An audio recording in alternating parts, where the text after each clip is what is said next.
Hello, welcome back to the TDP, y'all. It is December the 12th, 2023. And that kind of reminds me of December 12th, 2012. Do you guys remember that? It just popped in my mind when I read that. December 12th, 2012. Many people thought that it was going to be the end of the world based on like a Mayan calendar or something like that. It was kind of funny, right? I was very skeptical of that from the beginning, but I kind of held my breath. I was like, whoa, what's going to happen here? The Mayans are certifiably, or they were like known to be really good mathematicians and astronomers and all that kind of stuff. So, holding our breath, making sure that it wasn't actually the end of the time. 2012. But anyways, thankfully for all of us, it wasn't true. And I think someone explained it. It was like, well, their calendar is like a little off from ours, so it's actually going to happen on this other date or something like that. So who knows? Who knows? Anyways, I'm back. It's Tuesday, and yesterday I talked about who I would vote for today if I was voting for the president, and I said if RFK Jr. was on the ballot, I would definitely cast my vote his way, just because of what I have been learning about him and about the other candidates and about the whole process. So I was hoping, so I would like to just maybe solicit some comments. If you guys are watching this and you don't agree with me or do agree with me or would like to share thoughts, leave them in the comments. It would help me just to kind of guide the conversation, to help me understand what you guys are interested in and what I probably need to be focusing on. So yeah, feel free to leave a comment, even if it's just something says what's up or anything like that. I'd like some interaction with this. If not, and you want to just listen, that's fine too. I'm not going to stop. I'll keep going. I would like to clarify a little bit. I know I said that I would vote for Robert F. Kennedy Jr. and, I was, and I mean that. If he was on the ballot, I would vote for him. But that's not to say that I wouldn't change my mind. I mean, we still have time. And I think all of us need to keep an open mind during this process. And if you change your mind once or twice during the process, I think that's a good thing, right? At this point, really, my big reason for the RFK Jr. choice is it's just so polarized nowadays. Like Trump is definitely, like I said yesterday, I agree with his policies. I don't agree with a lot of things that's happened in his personal life or whatever, but who even cares about that? I care about how America is running and how my friends and family and how our citizens are able to prosper and have a good life. And what I really care about is my kids and grandkids being able to experience the American dream, which was me. Like, to me, is like, hey, can we get along with our neighbors? Are we happy? Do we have the opportunity to buy property and things like that?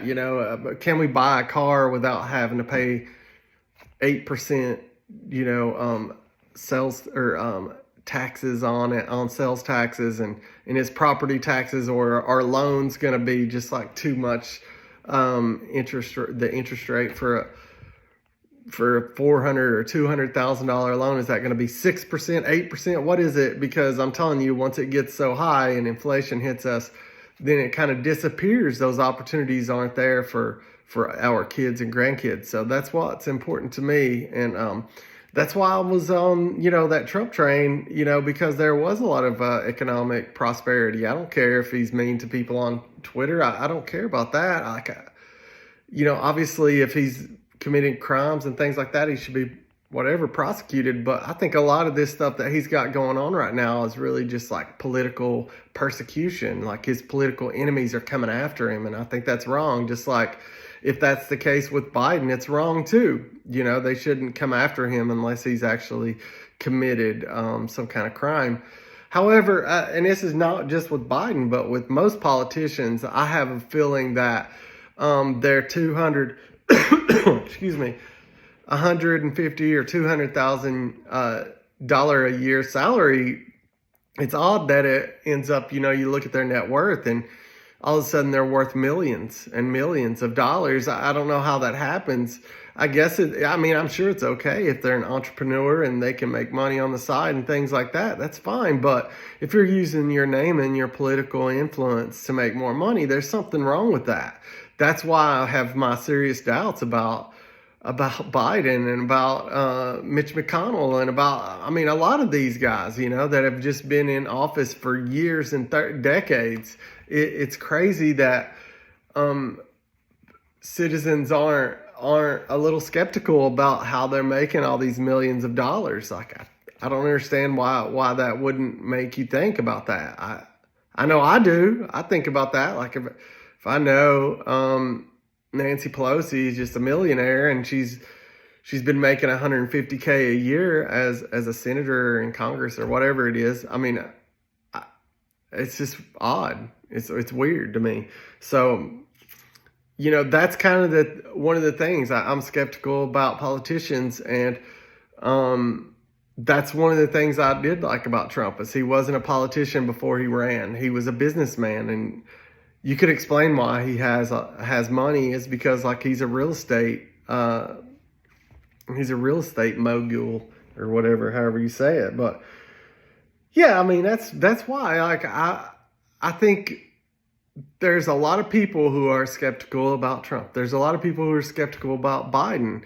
What it really comes down to is we start scurrying to the fringes of this political spectrum, and it's not good for, like I said yesterday, it's not good for those people and us in the middle, because I don't like going to the edges of it. I like being skeptical about conspiracy theories and stuff like that. I don't just believe them when I hear them. Just like I don't necessarily think that, I don't think all the bad things that people say about Joe Biden are true. I think that a lot of times that's just hyperbole and they're just jacking this stuff up, They do the same thing with Trump. They're on TV saying that, if Trump gets back in, he's going to execute people. He never did that.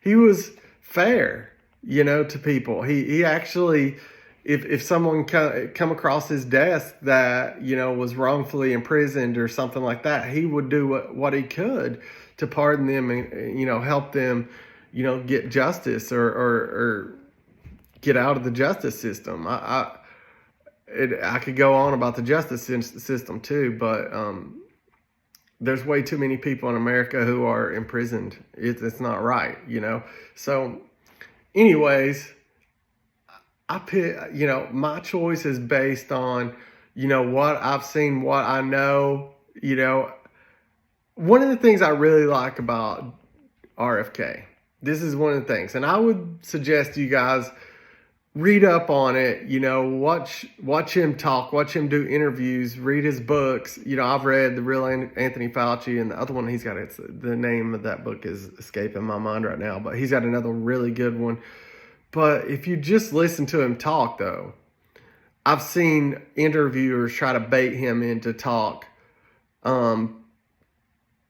to kind of talk trash about Biden or about Trump, and he refuses to do that, and he'll tell you why. He does not want to. He wants to stay on the issues and talk directly to the American people, not talk trash about these other political candidates and things like that. He's a decent. He just seems like a decent man.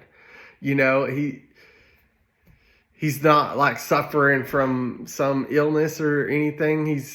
I know a lot of people hear him talk and think, he's going downhill or something like that. That's not the case. It's a neurological condition that affects his voice. It has nothing to do with his physical health or mental stability. I know I saw one political pundit question his mental stability right after they mentioned that he, is in AA. Well, if you listen to him talk, he'll tell you he's been in AA, I think, for 30, 40 years, a long time. He used to have an alcohol addiction. And I think he would still say that he still has an alcohol addiction, even though he hasn't used alcohol in 30 years, but he still goes to these AA meetings with just regular people and talks about his issues and listens to their issues. So he's the kind of person that you would want, a real person that's down to earth, that's not afraid to go and sit down and show his, express his vulnerability and express that he needs to get better and things like that. So, I think it's lost on people. You really get caught up in the, which team, which party, that's another thing that I'm really a big fan of is, where are all the independents? Like, I hear a lot of people say that they're libertarian or independent or some other kind of party, but where are they voting? Where are they at? Like, why can't we come in and try to break this like two-party system that has us held prisoner? Yeah, I'm a registered Republican, but if I have to unregister to vote, I will, because I don't like try to affiliate myself with one thing. I'm a lot of things. All of us are. We're all complex people, and we all have the ability to make our own choices and things like that. So, yeah, if you need to vote for an independent candidate, then I think you should. And I think there's another thing, too, that this party politics gets us. They're like, oh, well, if you vote for Ross Perot or Rand Paul or a third party, any kind of third party candidate, you're just taking a vote away from the person that, needs to get in or something. Well, who are you to say who needs to get in? Right? Like, who are you to say that? Nobody is. That's why it's a democracy. We have a vote, and it's very important. So, yeah, that's it. I definitely will continue to have these conversations. Hopefully I made some sense. I don't know if I did. As I was saying it, I felt like it. Maybe I got off track or whatever, but that's fine. I'll rewatch it, and no matter what, I'm not cutting this up and posting, whatever. I'm not going to redo it. That's the whole purpose. I've talked about this the whole time. I want to just get on here and let it rip and, see what happens. But again, I'll encourage you guys, please comment, interact, let me know what you're feeling, let me know what you're thinking. If you don't agree or if you agree, I want to hear about it. It'll help me formulate where the conversation goes. That's all I have for today, and you guys have a wonderful rest of your Tuesday and rest of the week. I will see you tomorrow. Deuces.